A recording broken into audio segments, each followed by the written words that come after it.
Welcome back. Government has no business to be in the business. ये line आपने इतनी बार सुन ली है, बल्कि मेरे ही चैनल पे इतनी बार सुन ली होगी कि आपको समझ आ गया है कि सरकार का काम नहीं है बिजनेस करना। लेकिन सरकार स्टार्टअप इंडिया के बारे में बात करेगी।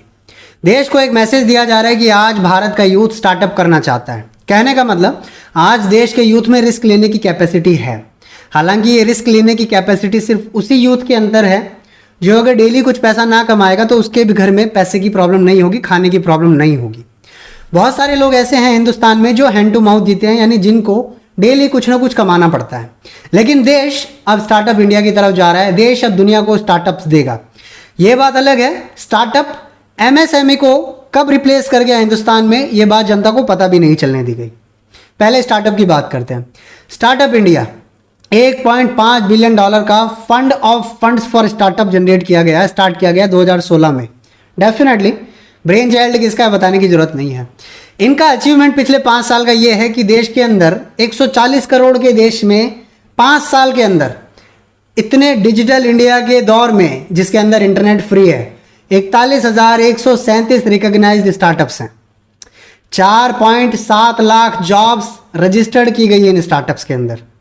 384 स्टार्टअप्स को 4,509 करोड़ रुपए का फंडिंग दिया गया है।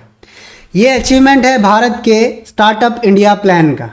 इसके तहत भारत भर के लगभग हर मिनिस्ट्री को यूज़ कर लिया गया। Ministry of corporate affairs, ministry of labour, ministry of department of promotion of industry and internal trade, angel funding, SIDBI, या तमाम तरह की जितनी चीज़ें स्टार्टअप इंडिया के अंडर आ सकती थी सबको यूज़ कर लिया गया। जोर शोर से प्रचार किया गया, मोटिवेट किया गया।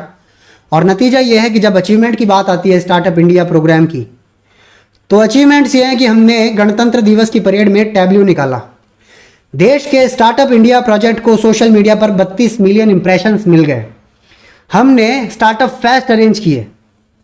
2018 में स्टॉकहोम के अंदर एक टेक फेस्ट हुआ जिसके अंदर भारत के 10 स्टार्टअप्स गए, जिसमें आर्टिफिशियल इंटेलिजेंस, वर्चुअल रियलिटी और गेमिंग टाइप के स्टार्टअप्स थे। मतलब समझ रहे हैं, स्टार्टअप एक ऐसी चीज़ है जो प्रॉब्लम को सॉल्व करती है और स्टार्टअप बाय लक बनते हैं। गूगल ने कभी ये नहीं सोचा था कि हम दुनिया भर को जो स्टार्टअप रास्ते से चलेंगे, यानी जब टैक्सी में बैठ के आप अपने डेस्टिनेशन पर पहुंचते हैं गूगल मैप के सहारे से, तो गूगल बनाते समय ये सोचा नहीं गया था। सिमिलरली माइक्रोसॉफ्ट और एप्पल बनाते समय भी ये नहीं सोचा गया था कि हम आने वाले समय में गाफा के नाम से जाने जाएंगे। जब सिलिकॉन वैली बनी थी कैलिफोर्निया के सैन होजे टाइप एरिया में, जहाँ फेसबुक, याहू, गूगल इन सब के मुख्यालय पाए जाते हैं, तो वो एक ऐसे ड्रीम के साथ नहीं थे कि हम भारत भर की पूरी इकोनॉमी उसी पर कर देंगे और सरकार नए जॉब्स नहीं बनाएगी, बल्कि यही प्राइवेट कंपनियां स्टार्टअप के नाम पे नई जॉब्स क्रिएट करेंगी। चलो स्टार्टअप की सच्चाई मैं आपको बता देता हूं। जब 10,000 स्टार्टअप्स बनते हैं तो उनमें से एक स्टार्टअप ऐसा होता है जो $1 बिलियन का बन जाता है। स्टार्टअप फेल क्यों होते हैं?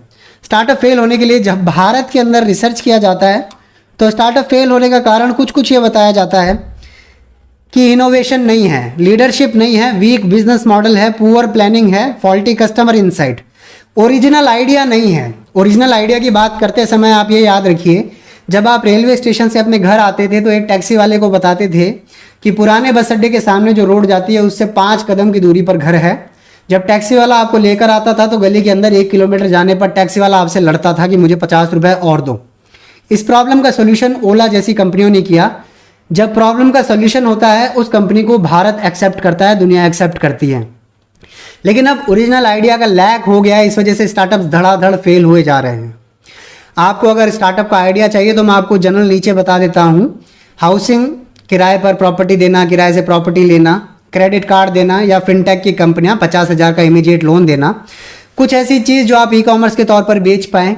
बिजनेस टू बिजनेस या बिजनेस टू कस्टमर नाम का कोई प्लेटफॉर्म बना देना, लॉजिस्टिक्स की प्रॉब्लम सॉल्व करना, बिग डेटा को मैनिपुलेट करके एक डेटा कन्वर्जन टेक्निक का यूज़ करके आउटपुट देना कि आपके जो यूज़र्स हैं, विजिटर्स हैं, वो कन्वर्ट कैसे होंगे सेल्स में।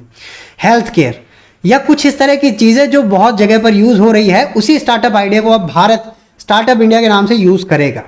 चलिए, जब आप ये कहने लग जाते हैं कि देश के अंदर नौकरियां नहीं बनाई जानी चाहिए थी, उसको जब आप बहुत समझदारी से स्टार्टअप इंडिया के नाम पे मोड़ देंगे तो आप आसानी से पल्ला जरूर झाड़ लेंगे। लेकिन इस सच्चाई से मुंह नहीं मोड़ सकते कि भारत को एमएसएमई पर थ्रस्ट करना था। स्टार्टअप इंडिया एक लग्जरी चीज़ है। स्टार्टअप इंडिया जब 2 साल, 5 साल, 6 साल का आपको एक्सपीरियंस हो जाए आपकी एंटरप्राइज को, उसको बड़ा बनाने के लिए आप फंडिंग देख सकते हैं, आप पैसा देख सकते हैं कम सिक्योरिटी के नाम पे, तब मुझे समझ आता। लेकिन जब आप यही कह दें कि सारा काम धाम छोड़ के जीरो एक्सपीरियंस के साथ आप $1 मिलियन इंडस्ट्री की तरफ एम करो, तो देश का यूथ डिप्रेशन करके सुसाइड की तरफ जाएगा। भारत के अंदर जो स्टार्टअप की कंसेप्ट है, स्टार्टअप का सिचुएशन है, वो ये है कि जब तक आपके पास लॉस एब्जॉर्ब करने का बफर नहीं होगा, आप ग्रो नहीं कर सकते। आप ये नहीं कह सकते कि हमने स्टार्टअप इंडिया के प्रोग्राम के तहत एक वेबसाइट बना दी, एक एप्लीकेशन बना दिया जिसमें इनक्यूबेटर्स हैं, ऑल्टरनेट इन्वेस्टमेंट फंड है, या हमने मेंटोर्स बना दिए, या हर स्टेट की एक स्टार्टअप पॉलिसी हो गई, सीड फंडिंग पॉलिसी हो गई, या जब आप स्टार्टअप में बर्बाद हो जाए तो हमने इंसॉल्वेंसी और बैंक्रप्सी कोड को चेंज कर दिया, या हमने 6 लेबर लॉज और 3 एनवायरमेंटल लॉज पे सेल्फ सर्टिफिकेशन लेके स्टार्टअप्स को इनिशिएट करने का मौका दे दिया। ऐसा नहीं चलता है। क्यों? मेन चीज़ है आपको लॉस एब्जॉर्ब करने के लिए बफर देना पड़ेगा। वो बफर सरकार नहीं दे सकती, वो बफर कोई भी सरकारी तंत्र नहीं दे सकता।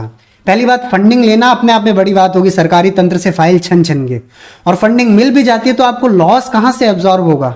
लॉस एब्जॉर्ब की जब मैं बात करता हूँ तो आप ये सुन लीजिए, जोमेटो का जो अभी IPO आया वो 2016 से लगातार लॉस में है, पहले से है, लेकिन 5 साल का डेटा मैं आपको दे दूं। 2016 में $88 बिलियन का लॉस, 2020 में $316 बिलियन का लॉस। कोई भी स्टार्टअप इस लेवल का इतने $1 बिलियन के लॉस एब्जॉर्ब नहीं कर सकता। सरकार उसको कभी भी इतना फंडिंग पंप नहीं कर सकता। और जोमेटो क्यों? स्विगी की सेम कंडीशन है, 2016 में $5 बिलियन का लॉस, 2020 में $519 बिलियन का लॉस, ड्रीम 11 में लॉस, ओयो में लॉस, पेटीएम के अंदर 1701 करोड़ का लॉस चल रहा है। इसके अलावा जितने तरह के बड़े स्टार्टअप्स हैं, इन्वेस्टमेंट्स हैं, सब के अंदर लॉस है। इनफैक्ट ओला, जो कि मतलब one of the finest startup जिसने प्रॉब्लम सॉल्व की भारत की, वो 2014 में $5 बिलियन का लॉस और 2019 में $373 बिलियन का लॉस। जब तक आप फाउंडेशनली स्ट्रांग नहीं होंगे, फंडामेंटली स्ट्रांग नहीं होंगे, आप ये नहीं कह सकते कि सरकार का सारा तंत्र नौकरी क्रिएट करने का जो इल्ज़ाम है ठीक रहा है वो स्टार्टअप के ऊपर फेल देगा। स्टार्टअप सक्सीड होंगे। स्टार्टअप को नेचुरली ग्रो किया जाना चाहिए। गूगल बनता तो इस एम के साथ नहीं बनता कि सरकार का एम था कि हम गूगल जैसी कंपनी दुनिया पे चलाएंगे। वो नेचुरल ग्रोथ के साथ बनने वाली चीज़ें हैं, उसमें आप हस्तक्षेप करेंगे प्रॉब्लम होगी। एयरबीएनबी भी $1 बिलियन के लॉस में बैठा है, लेकिन ये दुनिया के सबसे बड़े स्टार्टअप्स है, इनका फ्यूचर देख के फंडिंग की जाती है। ठीक है, तो बेहतर होगा जो एक कन्वेंशनल तरीका है, ट्रेडिशनल तरीका है नौकरी जनरेट करने का, भारत को मिक्स्ड इकोनॉमी रहने देने का, उससे अभी ऐसे तुरंत हाथ नहीं खींच लेना चाहिए। वरना जो हमारा इतना बड़ा ह्यूमन रिसोर्स है ना, जिसको 1.5 GB की वजह से बेरोजगारी का एहसास नहीं हो रहा, वो बैकफायर करेगा। हमें पुलिस तंत्र मजबूत करना पड़ेगा, देश के अंदर क्रिमिनल एक्टिविटीज़ बढ़ जाएंगी। इट्स हाई टाइम कि अब हम जॉब क्रिएशंस की तरफ ध्यान दें। अगर नए तरीकों से नहीं क्रिएट हो रही है, let's get back to the traditional ways, लेकिन जॉब क्रिएट करो। और स्टार्टअप इंडिया जैसे लग्जरी इश्यूज को मेन स्ट्रीम में लाकर देश के यूथ का पथ भ्रष्ट मत करो। Let them have some experience, let them have some exposure, and then ये लग्जरी चीज़ को एब्जॉर्व करने दो। जय हिंद।